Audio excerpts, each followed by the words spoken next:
Pemirsa, pemerintah Indonesia melalui Menteri Koordinator Perekonomian menandatangani agreement on reciprocal tariff dengan Amerika Serikat di Washington DC. Kesepakatan ini membuka akses tarif 0% bagi 1.819 produk ekspor Indonesia dan memperkuat daya saing ekspor. Adapun produk yang termasuk di dalamnya mencakup tekstil, komoditas pertanian, dan komponen industri.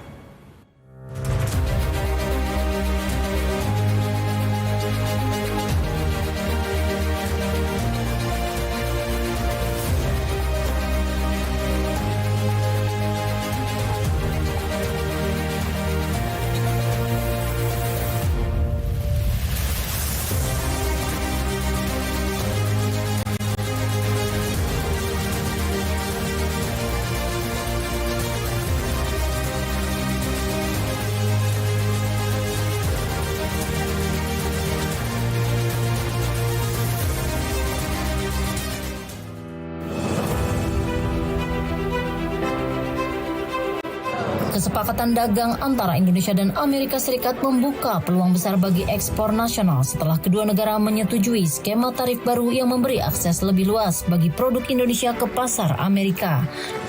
Melalui Agreement on Reciprocal Tariff, sebanyak 1.819 pos tarif Indonesia mendapat fasilitas tarif 0% mencakup sektor pertanian maupun industri manufaktur. Komoditas yang masuk dalam skema ini antara lain kopi, kakao, karet, minyak sawit, serta berbagai rempah-rempah. Selain itu, produk industri bernilai tambah seperti komponen elektronik, semikonduktor, dan komponen pesawat terbang juga termasuk dalam daftar penerima tarif 0%. Dengan akses tarif yang lebih rendah, pemerintah menilai peluang ekspor Indonesia ke Amerika Serikat menjadi semakin terbuka, sekaligus memperkuat posisi produk nasional di pasar global. Dalam ART ini ada 1.819 pos tarif produk Indonesia, baik itu pertanian maupun industri, antara lain minyak sawit, kopi, kakao, rempah-rempah, karet, komponen elektronik, termasuk semikonduktor, komponen pesawat terbang yang tarifnya adalah 0%. Dan khusus untuk produk tekstil dan aparel Indonesia, Amerika juga akan memberikan tarif 0% dengan mekanisme tarif rate quota atau TRQ. Dan tentunya ini memberikan manfaat bagi 4 juta pekerja di sektor ini. Dan kalau kita hitung dengan keluarga, ini sangat berpengaruh terhadap 20 juta masyarakat Indonesia.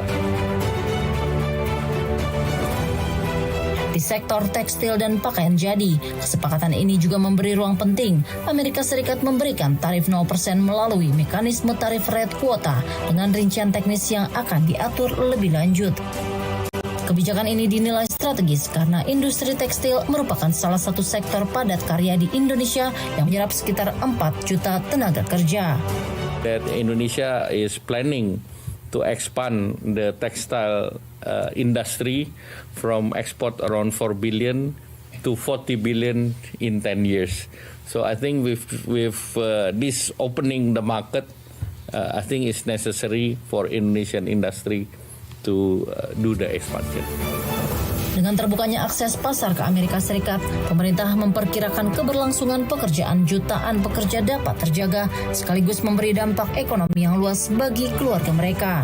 Selain menjaga tenaga kerja, perluasan pasar ini juga diperkirakan meningkatkan kapasitas produksi industri tekstil nasional karena daya saing produk Indonesia berpotensi meningkat dibanding negara lain. Pasar Amerika Serikat yang jauh lebih besar dibanding pasar domestik Indonesia dinilai memberi ruang pertumbuhan jangka panjang bagi ekspor nasional. Dalam jangka panjang, pemerintah melihat pembukaan akses ini dapat mendorong peningkatan nilai ekspor tekstil dan produk tekstil secara signifikan dalam beberapa tahun ke depan. Kesepakatan dagang ini merupakan hasil proses negosiasi panjang sejak Amerika Serikat mengumumkan kebijakan tarif resiprokal pada April 2025. Pada tahap awal, Indonesia sempat dikenakan tarif sebesar 32%. Setelah melalui proses perundingan, tarif dasar disepakati menjadi 19%. Sementara sejumlah produk strategis Indonesia berhasil memperoleh fasilitas tarif lebih rendah di kisaran 0 hingga 10%. Melalui hasil negosiasi ini, pemerintah menilai posisi Indonesia dalam perdagangan global semakin kuat, sekaligus membuka peluang ekspor yang lebih luas bagi sektor industri dan pertanian nasional.